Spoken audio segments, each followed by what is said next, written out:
All right, hi world. Hope you're doing well today. I have a reaction video right here on Jordan B. Peterson's home YouTube page, and he has posted the Postmodernist drinking song 2 days ago. And I never thought in a million years a guy like Jordan B. Peterson would make a music video of all things. I would expect a lecture from him, but this should be good. I'm excited. So here it is. Let me make sure the audio is good. You guys can hear. So yeah, Jordan B. Peterson. Who knew? He is Canadian, so I know they will drink in the cold for sure. He actually looks pretty good as an employee. Can you imagine if he was one of those guys? Can you imagine if he was one of those guys who was working at like some freaking employee of the month job, that kind of guy? And the sad part is that there are many guys like that. So Jordan B. Peterson, man, he's giving a shout out to all the neglected people, frankly. For the love of God, man, I want to be a resentful taco delivery boy. There's a real hell on earth. You know, I had a guy come up to me. We'll drink and drink and drink till there's no drink and drink, don't drink to save your love. And no, CDC study, don't drink, don't think. There you go. Oh, drink, don't think. Okay. Yeah. This is pretty accurate so far.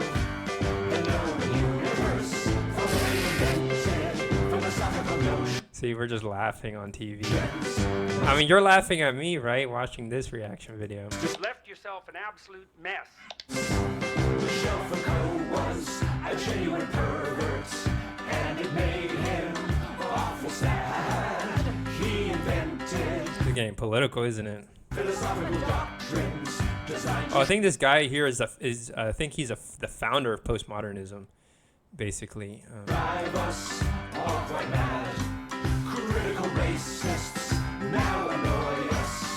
They accuse and satirize, multiplying all around us. It's time we cut them That was like a reference to some sort of cult, I'm pretty sure. Or maybe it's communist pig or something, who knows. down to size.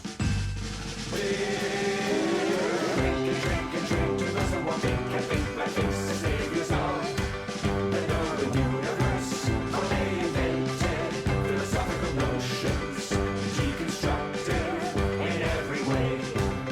Jacques Derrida, without a joker. Jacques Derrida. Another guy. Let's continue. I don't really care too much who he is, frankly. Tried to challenge ancient wisdom. Oh yeah, there you go. All he did was demonize Ta-Nehisi and Killing Crenshaw. They're pretentious everywhere. Oh, I know that guy. He's definitely a critical thinker, smart man. He also believes in like the ancient wisdom, right?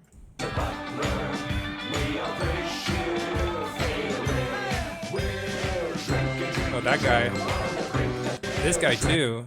So clearly you can tell who's supporting him. Let me rewind it. This guy, I don't know his name, but I've listened to a little bit of the Joe Rogan podcast, or maybe I've yet to get around to it, but definitely just another good man.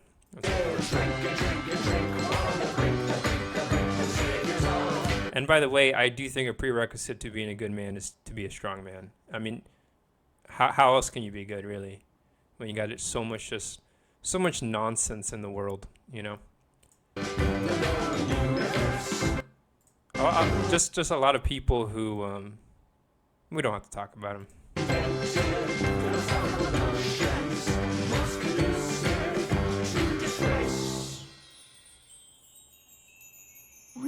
I will say these puppets are pretty freaking disturbing. I'm not liking this at all. The mouth. Richard Rorty. Apparently these are a lot of just famous postmodernists, I'm pretty sure. I haven't really read any of their books. I don't really intend to. but I have learned. I mean, I grew up in like a very postmodernist environment. I grew up in the D.C. area, so I mean, it's pretty freaking like, you know, alternative, basically, like theologically alternative. Is truly not hell. And I mean, I've done my best to explore like the depths of that culture, and I guess I couldn't get past all the Machiavelli politics. Frankly, I couldn't get past like all that like ego stuff that was going on. So the closest, I think, the closest depths that I was able to find was through the art and the music out in DC. That was really nice. And so yeah, shout out to yeah, I'll give a shout out. Shout out to Urban Artistry. They're good people. They're holding the ship down. And then just shout out to all the artists out there who believe in who believe that the human spirit is inherently good. Not only believe it, but can show it and express it, and also who have enough humility to know that, you know, there are most of the artists that you'll ask who like, how did you come up with work? They usually say like, I'm a vessel, right? And the work went through me, and that, so it's coming from a higher, we'll say, if not higher, just a more advanced order of something. I don't know. I mean, I could use the God word, you know, for us simple-minded folk. So I had to boil it down into one word, right? But frankly, it's just a label. Assurance nothing's real. Call me pig.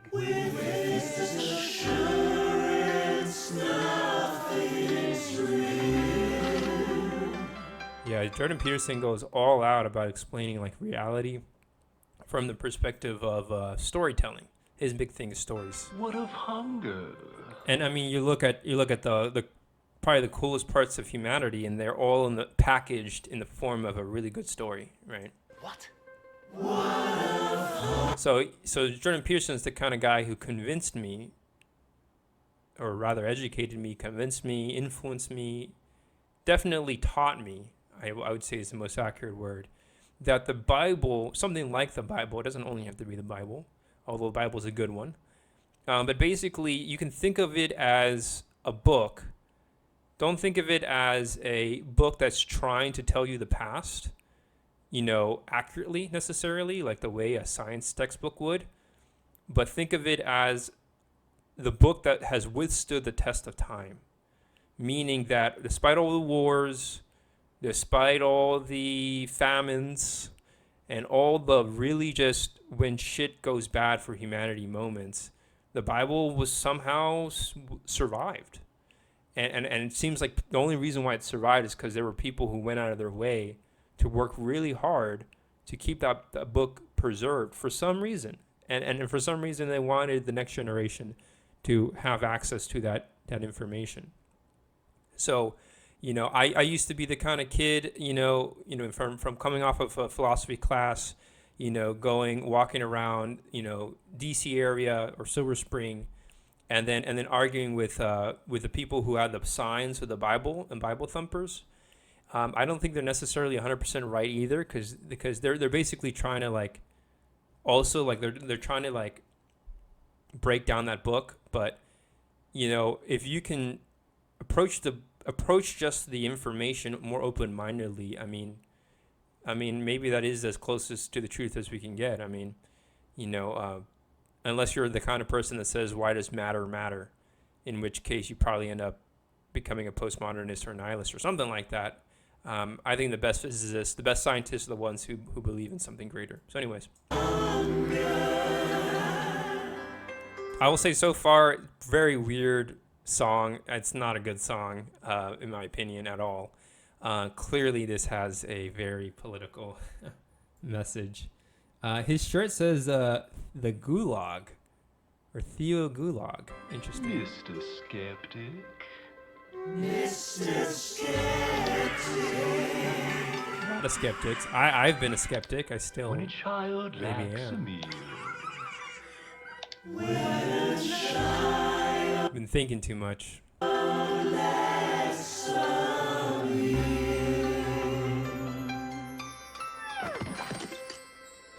Can we rewind that last part? I don't know. Oh, what of hunger? Nothing's Oh, okay. So this is an intellectual argument about like reality, and it's like I've heard Jordan Peterson say this, but he's just trying to say right now, if nothing's real, then why is becoming hungry painful? Which is actually a really pragmatic approach. And believe it or not, there's a lot of pragmatism in like I think where he's coming from. But like when you're dealing with society and civilization, that pragmatism has so many like it's like, you know, so many floors to the building, but like essentially, you know, or you could call it Jacob's ladder if you want, but there's so many steps to Jacob's ladder. But essentially, if nothing's real, then explain like pain and hunger, you know. And I mean, I think that's as real as it gets. Speaking to someone who's been very hungry, speaking to someone who's been through a lot of physical pain, probably not the worst pain that I have ever been through, I don't think, or will ever go through, I don't know. But I can tell you now, you know, physical pain hurts, definitely. Call me pig. But yet emotional pain tends to be such a drag, let me tell you. You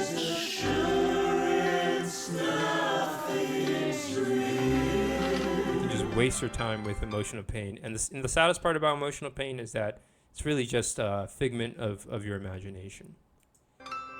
what of hunger? And then there's trauma. But it's mostly in the mind. Hunger, though, you could argue the hunger may not necessarily be in the mind, right? It's more like in the flesh, the body, in some ways.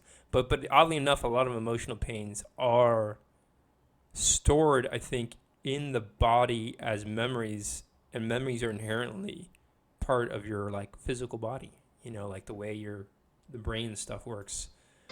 Basically, I mean, at the very least, it's biochemistry. So there, I think the brain just gets very confused, I would say.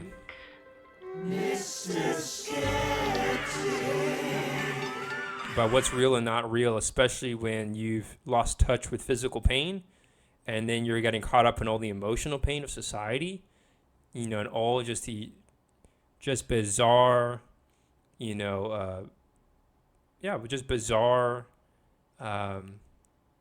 We could say negative, but I think that's some simplification. No fun. Anyways, here we go. Let's finish this video.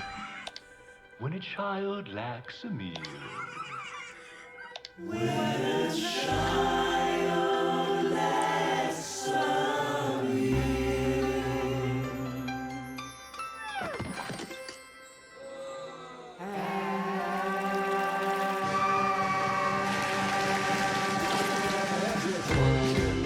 Let me go back to that.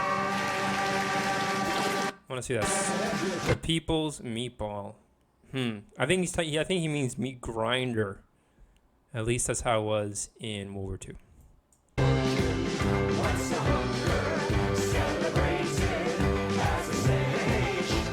That's one thing that a Marxist will never tell you about. They will never tell you about the wars that the Marxists fought.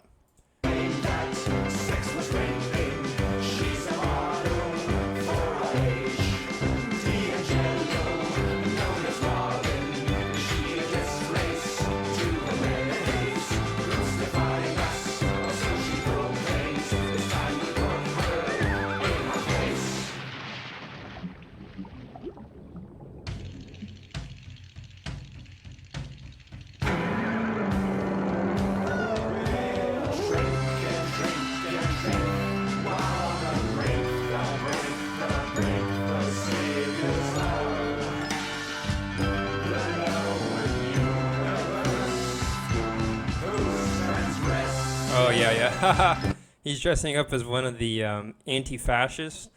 The thing about this that's so ironic about Antifa is that they wear all black. They wear a uniform. And, I mean, the stereotype about fascists is that they're paramilitary. And yet, you know, it's a uniform. It's a uniform. There's, like, ranks. You know, it's the same thing. Just this is mob mentality. Now, I'm sure the I'm sure there's a reason for why the reaction is what it is, but right now it's just out of control. And it's really depressing. I mean, it's really freaking depressing, man.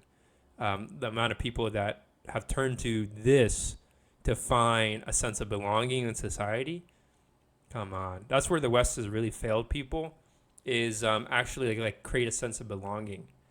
And so I do think that, like, my generation and the next generation, they've turned to more like extreme ideologies because they think capitalism is the underlying problem. But maybe it's part of the problem. I mean, I'm not going to say that capitalism is scot-free.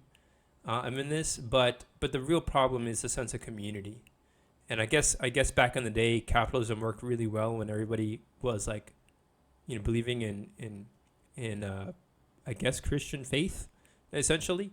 I'm not necessarily a proposing that we all go back to that, because it's just going to be a rinse and repeat of the same mistakes. But I do propose that, we have to find some sort of consensus between like what the new science is saying about reality versus what the old wisdom has always been saying about reality from like day one.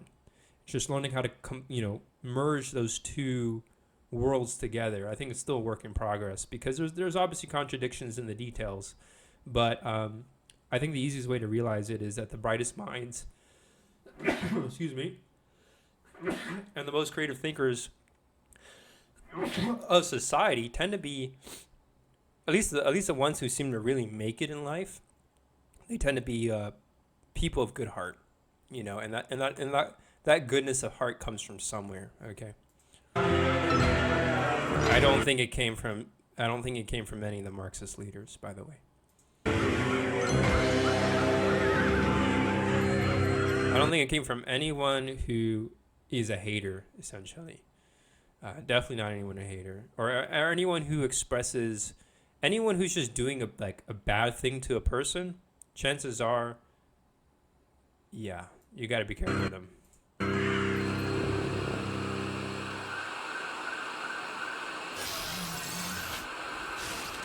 Anyways, that's the video. Hope you enjoyed. I sure did not. I will see you, excuse me, in some other video if I ever upload this. Peace out.